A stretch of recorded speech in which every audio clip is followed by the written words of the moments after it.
고넬료는 하나님을 경외하는 사람이었습니다. 경건했습니다.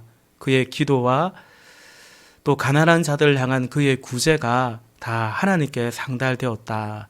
하나님께 기억하신 바가 되었다라고 주의 사자를 통해서 하나님께서 말씀하셨죠.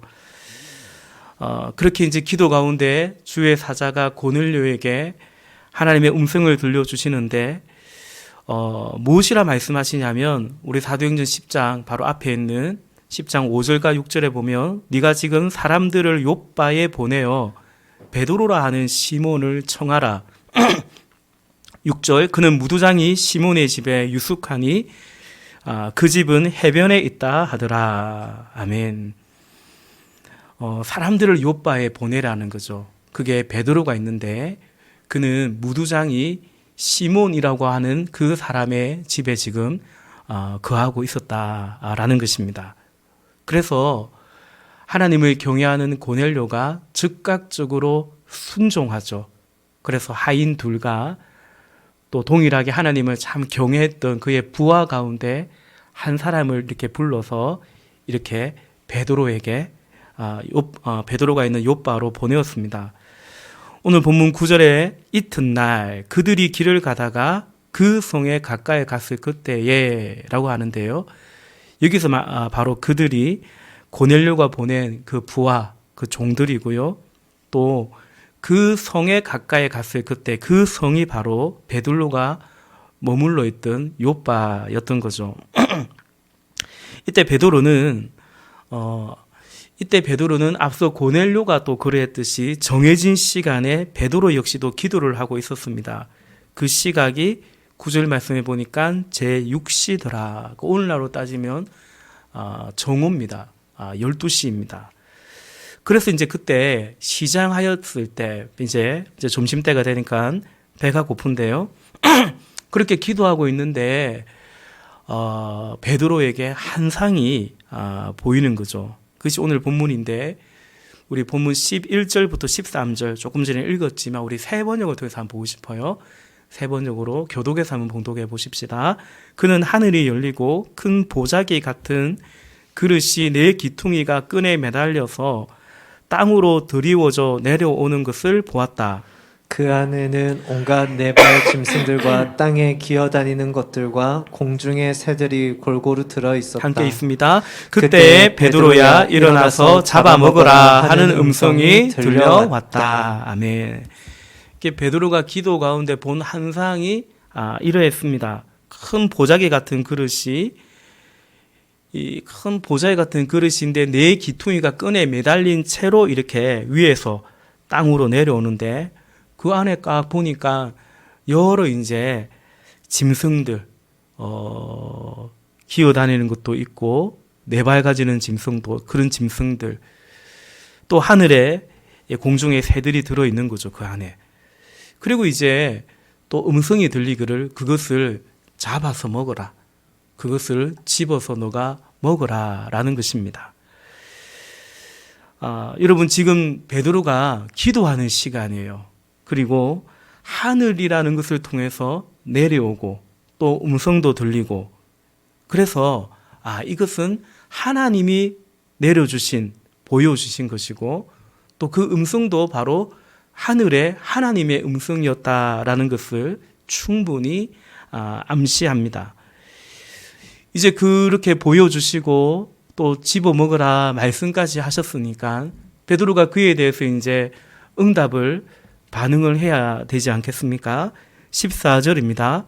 베드로가 이르되 주여 그럴 수 없나이다. 속되고 깨끗하지 아니한 것을 내가 결코 먹지 아니하였나이다 한데 그 하늘에서 음성이 나서 하나님께서 잡아먹으라. 그거 너가 집어서 먹으라. 그 하나님 그렇게 말씀하시죠. 명령하시죠. 그런데 베드로가 뭐라고 어떻게 반응합니까? 주여 그럴 수 없나이다. 그렇게 대답합니다. 그 이유는 그 보자기 혹은 그 그릇에 담긴 짐승들 중에는 속된 것이 부정한 것이 그러니까 깨끗하지 않은 것이 있었기 때문이라는 거죠. 그러니까 구약 성경, 특별히 또 레위기 11장이나 신명기 14장에 열거된 부정한 정결한 짐승이 있고 부정한 짐승들이 있단 말입니다. 베드로는 지금 나는 지금까지 그걸 먹지 않았고 그리고 지금도 그럴 수 없다. 먹을 수 없다. 그렇게 명확하게 그의 생각을 그의 뜻을 피력합니다. 그러자 하나님의 음성이 재차 들리죠. 거듭 말씀하셨다라는 것입니다. 15절이죠. 또 두 번째 소리가 있으되 하나님께서 깨끗하게 하신 것을 네가 속되다 하지 말라 하더라. 아멘. 하나님의 말씀은 베드로의 그 대답과 생각이 아주 분명했던 그만큼이나 하나님의 생각도 하나님의 말씀도 아주 명확합니다. 하나님께서 깨끗하다고 하나님께서 깨끗하게 하신 것을 너가 속되다고 하지 말라라는 것입니다. 그리고 오늘 본문의 마지막 구절이 되죠. 16절 말씀에 보면 이런 일이 3번 있었다라는 것입니다. 먹으라, 안 됩니다. 못 먹습니다. 먹어라, 못 먹습니다. 하여튼 그렇게 이런 일이 3번 있었다, 반복되었다라는 것입니다. 여러분, 오늘 본문에 베드로가 있는 곳이 어디냐면, 그래서 이 한상을 보여주시고 또 음성을 들려주시는 이곳이 어디냐면 요빠라는 곳입니다. 여러분, 요빠, 오빠 아닙니다. 요빠. 이런 거 하지 말아야 했는데 집사람이 죄송합니다. 하여튼 요빠 요빠 이런 거 하면 요빠 하면 떠오르는 어떤 사람 혹은 장면이 없습니까? 요빠. 이 구약 성경에 요나스가 떠오르죠. 요나서. 아마 또 어떤 분들은 왜요? 이렇게 또 이런 표정인데, 하여튼 구약 성경에 요나스의 요빠가 등장합니다. 하나님이 선지자 요나에게 니느웨로, 그러니까 아수르의 수도인 니느웨로 가서 하나님의 심판을 선포하라고 외치라고 명령했습니다. 그 선지자니까요. 하나님이 명령하실 수 있죠. 근데 우리가 잘 알듯이, 그죠? 잘 알듯이 요나는 그 하나님 명령이 너무너무 싫었던 거죠. 그 성에 심판을 외칠 것이 아니라 요나가 기대하는 건 뭘까요? 고만 심판하기를 바라는 거죠. 뭘 심판할 것을 외치고 그러십니까? 뭘 경고 하고 그러십니까? 그러다가 그들이 자기가 외친 경고를 들고 혹시나도 돌이키고 회개하고 그러면 또 하나님이 그 심판을 철회하면 어떻게 하시려고. 근데 실제로 그렇게 되지 않습니까? 그 요나서 4장에 보면 그냥 쉽게 말해서 내 이럴 줄 알았다. 내가 그래서 싫다고 했지 않습니까? 짜증을 그렇게 요나가 내거든요. 그도 그럴 것이 원수나라입니다. 니느웨는, 아수르는 북이스라엘, 요나가 북이스라엘의 선지자인데 원수나라고요. 실제로 역사적으로 또 성경에도 기록되어 있는 것처럼 이 북이스라엘이 결국 그 아수르에 의해서 훗날에 멸망을 당하기도 하죠. 그래서 요나는 하나님의 명령인데, 하나님의 선지자임에도 불구하고 또 내려진 하나님의 명령인데도 불구하고 하나님을 피해서 여호와의 얼굴을 피해서 도망가고자 다시스, 지금 스페인입니다. 다시스로 가는 배를 타고자 어디로 가냐면 요빠로 내려갑니다. 근데 거기 가서 마침 다시스로 가는 또 배를 만나네요. 그래서 그 삭을 주고, 그러니까 우연히 마침 그 배가 있어서 그 배를 탄 게 아니에요. 의지적으로 내려갔고 또 값을 지불하고 다시스로 여호와의 얼굴을 피해서 도망갔죠. 요나서 1장 3절인데요. 우리 화면에 한번 볼까요? 우리 같이 한번 읽어보겠습니다. 시작. 그러나 요나가 여호와의 얼굴을 피하려고 일어나 다시스로 도망하려 하여 요빠로 내려갔더니 마침 다시스로 가는 배를 만난지라 여호와의 얼굴을 피하여 그들과 함께 다시스로 가려고 배삭을 주고 배에 올랐더라. 아멘. 아멘. 오늘 베드로도 여기 요빠에서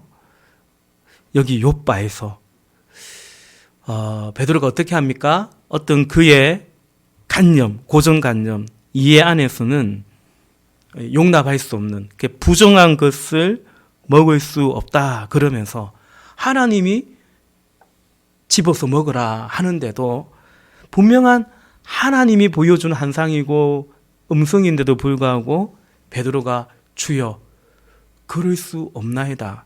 여러분 오늘 제목인데 뒤에다 제가 물음표를 붙여놨죠.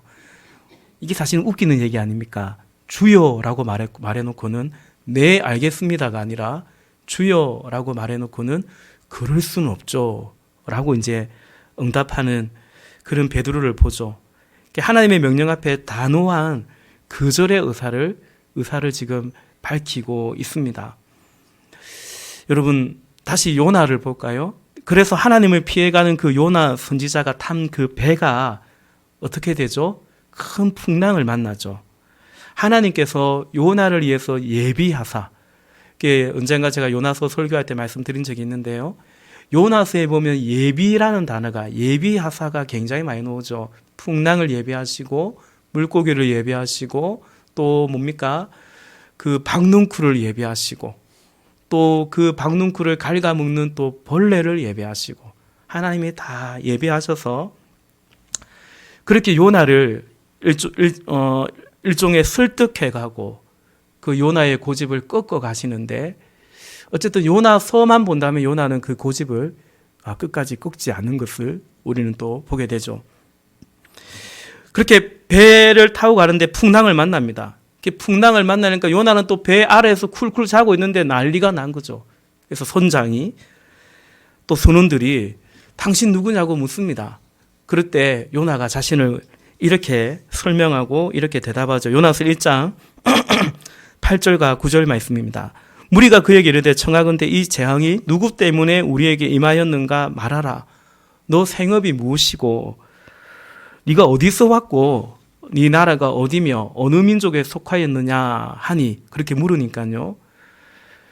9절에서 요나가 대답합니다. 그가 대답하되 나는 히브리 사람이요. 이건 맞는 거죠.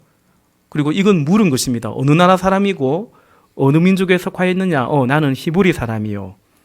그 다음에 뭐라고 말합니까? 바다와 육지를 지으신 하늘의 하나님 여호와를 경외하는 자로라. 그렇게 대답합니다. 너는 누구냐? 당신 누구요?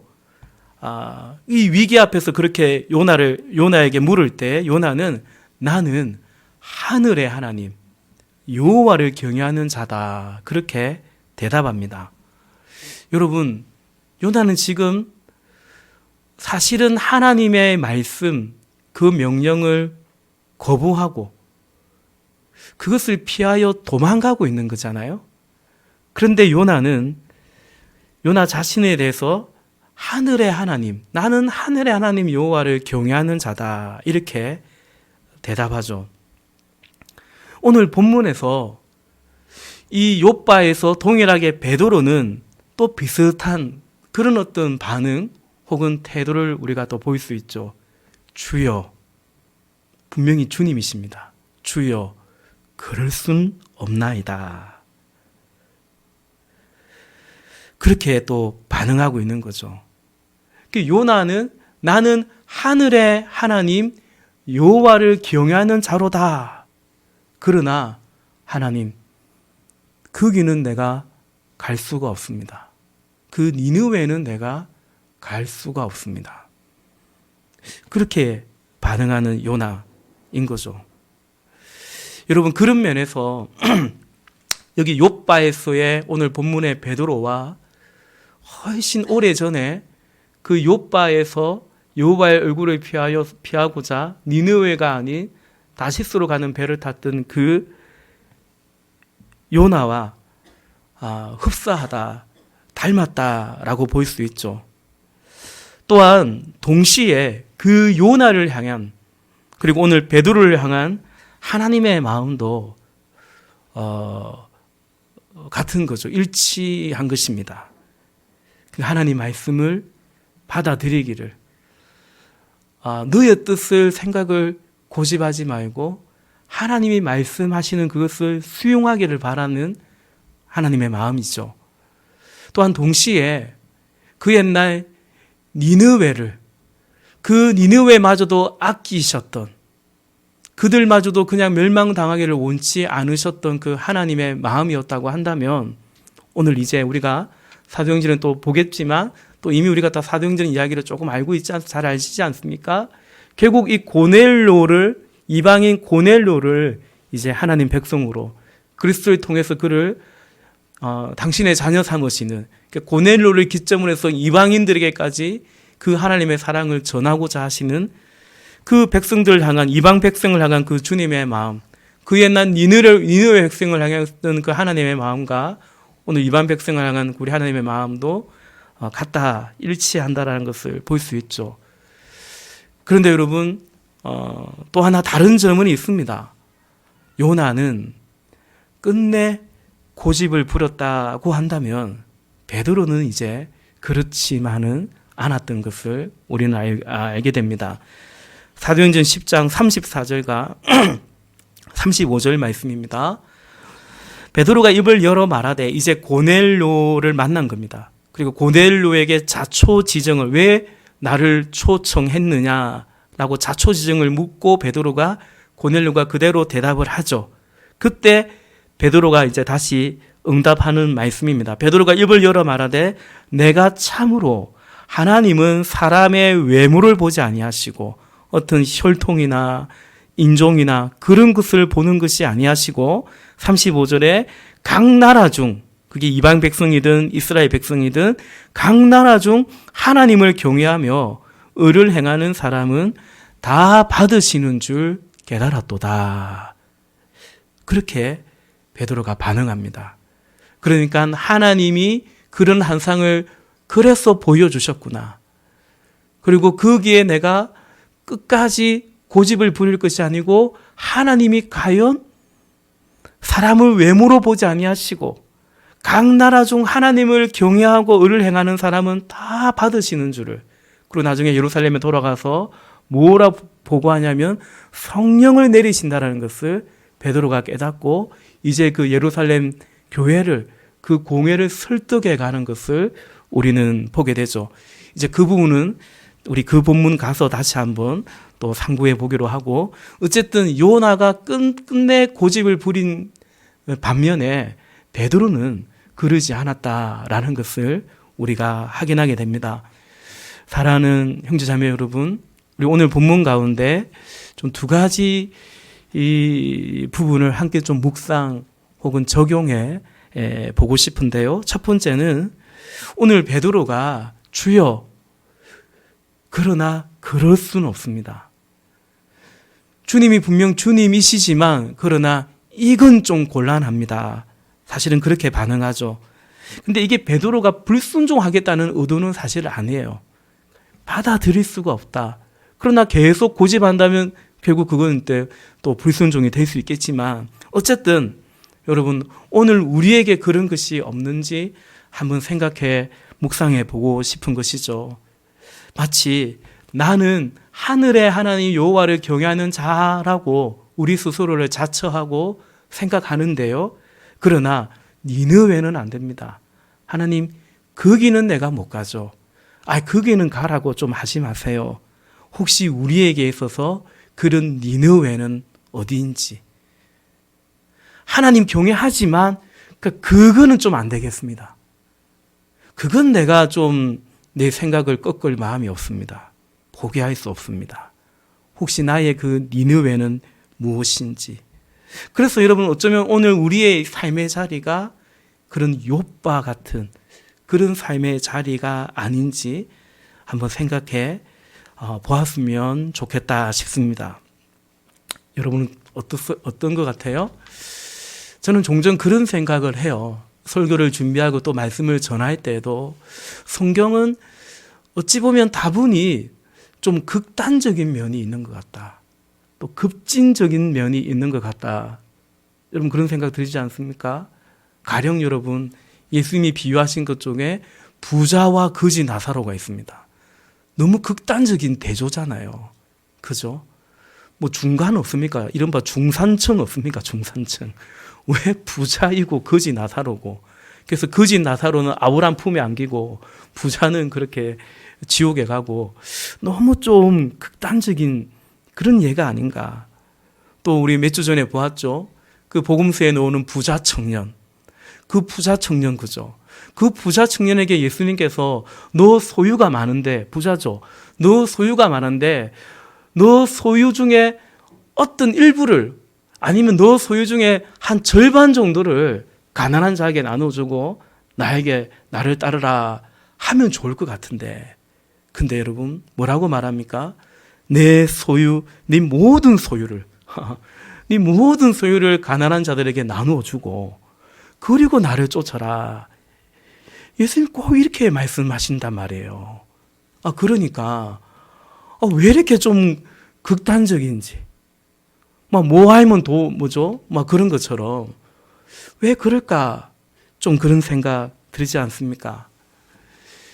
오늘 베드로에게 이건 내가 먹을 수 없는 건데, 요나가 내가 다른 말씀은 전하라고 해도, 다른 데 가라고 해도, 가서 내가 순교하라고 해도 하겠는데, 우리 민족에게 가서 회개하라고 외치면서 내가 돌에 맞아 죽어도 좋은데, 그 니느웨를 내가 정말 갈 수가 없다. 원수의 나라에 가서 무슨 복음을 전한단 말인가. 이게 좀 그런 거죠. 꼭 하필 왜 그런 걸 하나님께서 마치 아킬레스 건 같은 그런 거, 그 길을 건드리면 안 되는데 마치 그런 것을 하나님이 터치하시는 것 같은 그런 느낌. 다른 건 몰라도 그건 건들지 말았으면 하는데 그런 것이 있을 수 있죠. 그게 우리의 연약한 부분이라고도 할 수 있겠습니다. 아킬레스 건 자체가 연약한 부분이죠. 근데 한편으로는 여러분, 그것이 내가 보물처럼 여기는 것이어서 그럴 수도 있다라는 거죠. 보물처럼 여기는 것. 그래서 집착하는 것이고요. 그래서 다른 건 몰라도 그건 포기할 수 없다라고 할 수 있는 그런 것이 있을 수 있죠. 부자 청년에게는 그게 이제 그런 것이었죠. 문제는 하나님이 그건 좀 이해해 주시고 양해해 주시는 그러면 좋겠는데, 그게 아니라 하나님이 그거 내려놓으라고, 그거 집어 먹으라고 말씀을 하신다라는 거죠. 여러분, 우리에게 그런 것들이 다양할 것입니다. 어떤 안정감, 혹은 어떤 나의 어떤 뭐라고 할까요? 자격지심, 자존심, 그런 것일 수도 있고요. 우리 자본주의 사회에서 우리가 현실적으로 볼 때는 소유가, 우리의 소유라는 것이 그런 부분에 상당한 영역이 아닐까. 어떤 사람일 수도 있고요. 가족일 수도 있고요. 그리고 말 그대로 어떤 소유, 물질일 수도 있을 것 같습니다. 그리고 이제 그런 집착은 그것만은 안 됩니다라고 하는 그런 것은 사실은 또 다양한 모양 혹은 형태로 나타나는데, 민족주의 같은 이런 어떤 사상, 가치관으로 나타날 수도 있고요. 사실 오늘 베드로나 요나나 그런 모습이 있었습니다. 혹은 어떤 신앙적인 신념을 포함한 어떤 신념 같은 것으로 나타날 수도 있습니다. 또 그런가 하면 어떤 살아온 나만의 삶의 어떤 방식, 혹은 교회가 역사가 좀 지나가면 무슨 전통, 그거 결코 포기할 수 없는 마치 그런 것들이 있을 수 있죠. 그런데 여러분, 이런 것이 있을 수 있는데요. 근데 이것이 시간이 지나고 그래서 굳어지면요, 시간이 흐르면 흐를수록 이런 어떤 모양, 이런 구조가 된다라는 거죠. 나는 하늘의 하나님을 경외하는 자다. 그러나 니느웨는 아니라는 거죠. 거기는 못 간다라는 거죠. 근데 그것에 대해서 내가 그러면 안 되지라고 생각하는 것이 아니라, 그건 당연하게 생각하면서, 그 니느웨는 나는 갈 수 없다, 그건 당연하다라고 생각하면서, 그러나 나는 하나님을 경외하는 자라고 스스로 그렇게 생각할 수 있는 거죠. 주님이라고 고백하지만 그건 아닙니다, 그럴 수는 없죠, 그건 내려놓을 수는 없죠, 그렇게 살 수는 없죠. 주님, 내 주의 종은 맞지만 그럴 수는 없죠. 좀 이런 어떤 의식화, 그런 것으로 고착화 될 수 있다라는 거죠. 그런데 여러분, 말씀드린 것처럼 하나님이 이 부분에서 고마 좀 하나님이 좀 양보해 주시면 좋을 것 같은데, 뭐 내 하나님 안 믿는 것도 아니고요. 순종 안 하겠다는 것도 아닌데 그거는 좀 곤란하다 이거죠. 근데 하나님이 이 부분에서 좀 물러서 주시면 좋겠는데 또 안 그러신다라는 거죠. 하나님께서. 왜냐하면 여러분 바로 그런 것들에 가장 깊숙한 것으로 마치 파보고 파보듯이 내려가 보면 거기에 비로소 무엇이 있냐면 보물이 있는 겁니다. 그 보물에 우리 마음이 있는 겁니다. 결국은 그것이 우리가 믿는 어떤 하나님, 내가 믿고 의지하는 어떤 주인 노릇을 하고 있는 그런 것일 가능성이 많다라는 거죠. 쉽게 말하면 어떤 개념, 어떤 계제냐면 두 주인을 섬기면 안 되지 않느냐라는 성격이죠. 이것은 관계적인 의미이죠. 관계적인 개념입니다. 그러니까 여러분, 그 계명을 왜 안 지키니? 그런 개념과 계제가 아니에요. 그거는 왜 안 되는 거니? 라고 생각했을 때 이건 하나님과의 관계적인 개념과 성격이 된다라는 거죠. 왜냐하면 그거 포기하지 않는 한 너는 마치 두 주인을 섬기는 것 같아. 하나님께서요, 질투하시는 하나님이라 하셨거든요. 그게 관계적인 용어이지 않습니까? 그 부분에서마저도, 그 영역에서마저도 하나님은 우리의 온전한 주가 되시기를 원하는, 그 속에서 그래서 주님이 우리를 다스려 주심으로 말미암아 사실은 우리가 온전히 주님을 주로 인정하고 그래서 온전히 우리가 자유를 얻고 해방을 얻고, 여러분 우리 삶에 주님의 주권을 인정하지 않는 부분에서는 그만큼 우리는 자유를 상실하는 거거든요. 근데 거기마저도 그런 개념입니다.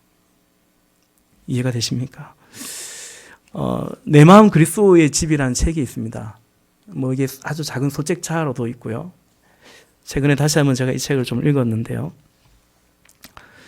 로버트 멍어라는 분이 목사님이 쓴 책인데 그림까지 포함해서 뭐 한 30분도 안에서 다 읽혀지는 책입니다. 이 내 마음 그리스도의 집에 오면 서재가 있고 거실이 있고 부엌이 있고 여러 방들이 있습니다. 우리 마음에 그런 방들이 있죠. 예수님이 찾아오셔서 그 모든 방들을 방문하는데, 그래서 이건 좀 버리면 좋을 것 같은데 네 그러겠습니다. 버리겠습니다. 이 부엌에서도 내가 너의 삶의 주인이 되면 좋겠구나. 주님 존중합니다. 인정합니다. 그러겠습니다. 그러니까 그런 내용이에요. 근데 뭡니까? 벽장 같은 것이 있는 거죠. 그리고 거기는 자물쇠가 잠겨져 있는 거죠. 잘 보이지도 않아요. 근데 거기는 뭐니? 그 안에는 뭐가 들어있니? 라고 하니까 이제 이게 하나의 이야기거든요. 예수님 여기는 안 돼요. 여기는 자물쇠로 잠궈놔서 열 수도 없어요. 이건 보여줄 수 없어요. 이 공간은 보여드릴 수 없어요. 허락해드릴 수 없어요. 근데 이제 이 책에 보면 결국 그 벽장에 그 열쇠를 예수님께 내어놓습니다. 그 열쇠마저도 나에게 줄 수 없겠니? 예수님 말씀하시죠.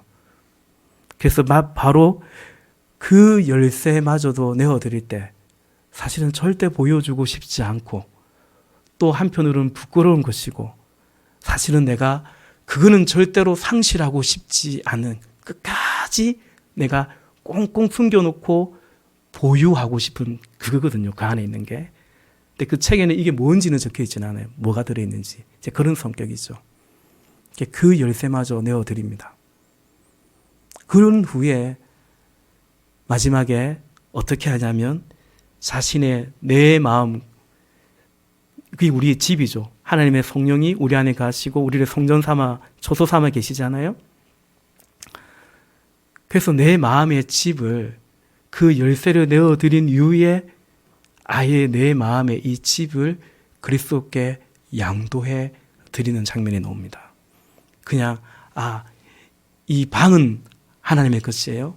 이 서재는, 혹은 이 부엌은, 이 작업실은 내가 하나님의 것이에요. 그렇게 인정했는데요.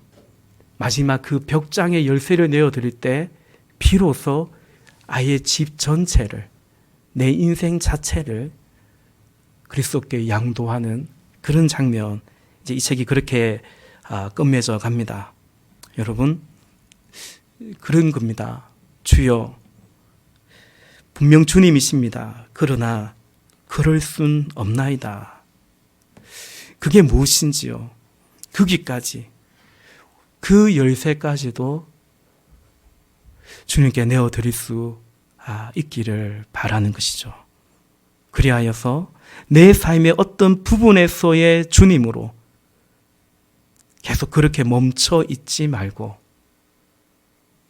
바로 그 어떤 그 열쇠를 내어드림으로 우리의 집을, 나의 마음을, 나의 삶을 그분께 양도할 수 있기를 바랍니다.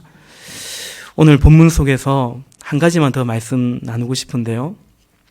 지금 베드로가 앞서 10장 6절에서 보았듯이 어디 있냐면 욥바에 있는데 무두장이 시몬의 집에 유숙하니 그 집은 해변에 있더라. 무두장이 시몬의 집. 여러분, 무두장이는 짐승의 가죽으로, 당시에 짐승의 가죽으로 천막을 짜는 그런 업자입니다. 요즘 말로 하면 피혁 가공업을 하는 사람이죠. 그런데 이것이 여러분 레위기 율법에 보면 이 죽은 짐승의 사체를 만드는 것이기 때문에 레위기 율법에 의하면 이건 부정한 것입니다. 그래서 유대인은 이런 일을 하면 안 됩니다. 뿐만 아니라 유대인은 이런 사람과 접촉하거나 가까이 하면은 안 되는 것입니다. 근데 베드로가 지금 어디에 있습니까? 그 해변가, 경치가 좋아서 그 집에 있는지 몰라도 어쨌든 우두장이 시몬의 집에 있었던 것이죠. 여러분, 이런 것을 두고 우리가 어떤 생각이 듭니까? 참 이율배반적이다. 이건 뭔가 모순이지 않는가, 그런 생각 들지 않습니까? 그런데 여러분, 이 본문은 어쨌든 하나님께서는 베드로의 그런 모순, 이율배반적인 것을 별도로 지적은 하지 않으세요, 하나님께서. 제가 그런 생각이 듭니다. 저 같으면은 주여, 나는 이런 거 못 먹습니다. 이 속된 것, 부정한 것 저는 먹은 적도 없고 결코 먹을 수 없습니다. 베드로가 그렇게 고집 부릴 때에 저 같으면 말이죠. 야, 너 참 이중적이다. 야, 너 참 모순 덩어리다. 그럼 무두장이 집에는 지금 왜 있냐? 그 무두장이 집에 있는 거는 괜찮고 이건 안 된다고. 그게 앞뒤가 맞는 말이냐? 저 같으면 그렇게 지적을 할 것 같아요. 또 그렇게 따질 것 같아요. 그런데 여러분, 우리 하나님이 그러지 않으시는 것을 우리는 보게 됩니다. 여러분, 저는 말씀을 묵상할 때 이것이 참 묵상이 되고 또 은혜가 되는 것 같습니다. 그래서 잠시 이제 이 말씀 잠시 드리고 말씀을 맺고자 하는데요. 여러분 이해되시죠? 베드로가 참 모순입니다. 모순입니다. 그거 속된 거 먹지 못한다고 하면서 이미 율법에 어긋난 무두장이 짐승의 사체를 만드는 그 사람과 교제하는 차원이 아니라 아예 그 사람 집에 지금 묵고 있는 겁니다. 여러분, 베드로가 그런데요. 근데 우리가 다 그렇게 모순이 있습니다. 우리가 앞뒤가 안 맞습니다. 자기는 거룩하고 옳고 마치 그래서 하나님은 틀렸다고 하는 여기 이 베드로, 사실은 우리 안에도 그런 모습이 있는 것 같습니다. 여러분, 그래서 말인데요. 오늘 하나님이 이런 베드로를 대하시듯이 우리가 그렇게 좀 사람들을 대하는 것이 어떨까? 우리가 우리의 자녀들을, 너 그거 앞뒤가 안 맞잖아. 너 말한 거하고 이거 안 맞잖아. 우리의 배우자를, 우리의 형제 자매를, 또 우리가 만나는 우리의 이웃을, 그리고 저 같은 어떤 목회자마저도 사실은 왜 모순이 없겠습니까? 앞뒤가 안 맞는. 근데 여러분, 하나님이 오늘 베드로를 어떻게 대하시는지 우리가 좀 그렇게 보면서 우리 그 하나님께 우리의 시선을 좀 두었으면 좋겠다 싶습니다. 하나님이 어떻게 베드로를 설득해 가시고 어떻게 베드로를 빚어 가시는지 우리가 계속해서 사도행전을 통해서 함께 배워갈 수 있기를 원하는 거죠. 말씀을 맺고자 합니다. 이런 이율배반적이고 앞뒤가 안 맞는 모순이 사실은 우리인 것 같습니다. 연약하기 때문이죠. 여러분, 우리는 정작 자기 자신은 잘 보지 못할 때가 많은 것 같습니다. 정작 자기는 이미 무두장이의 집에 거하고 있으면서 정작 하나님이 한상을 보여주시고 음성을 들려주실 때에는 나는 이런 속된 것 먹지 못합니다. 하나님이 깨끗하다는 것을 네가 왜 속되다고 하지 마라. 말씀하심에도 불구하고 거듭 3번이나 말씀하시도록 성경의 3은 또 완전수거든요. 베드로가 나름 고집을 부리는 그런 베드로의 모습을 보죠. 우리가 객관적이지 못합니다. 정작 자기 자신은 잘 보지 못하는 거죠. 다른 사람의 모습은 잘도 논리적으로 지적하고 또 그래서 지적하기도 하고 지도 편달하기도 하는 것 같은데 사실은 자기 자신이 그렇다는 것은 또 잘 보지 못하는 것 같습니다. 그런데 여러분, 이런 베드로를 대하시는 하나님이 우리의 아버지시죠. 그래서 우리의 소망을, 우리의 시선을 바로 그 하나님께로 향할 수 있기를 바랍니다. 그리하여 주여, 그러나 주님, 이건 안 됩니다. 그런 니느웨는 갈 수가 없습니다. 그 사람과는 내가 어떻게 풀 마음이 없습니다. 거기는 갈 수가 없고요. 그거는 안 됩니다. 혹시 여전히 우리 안에 그런 것이 무엇인지 좀 생각해 보면 좋겠다 싶습니다. 그게 뭘까요? 이 어떤 여기만은 내가 열쇠를 줄 수 없습니다. 혹시 그런 방이 있다면, 그런 벽장 같은 것이 있다면 그게 무엇이고 그곳이 어디인지 바로 그곳을 주님께 양도할 수 있기를 주님의 이름으로 축복합니다. 같이 기도하겠습니다.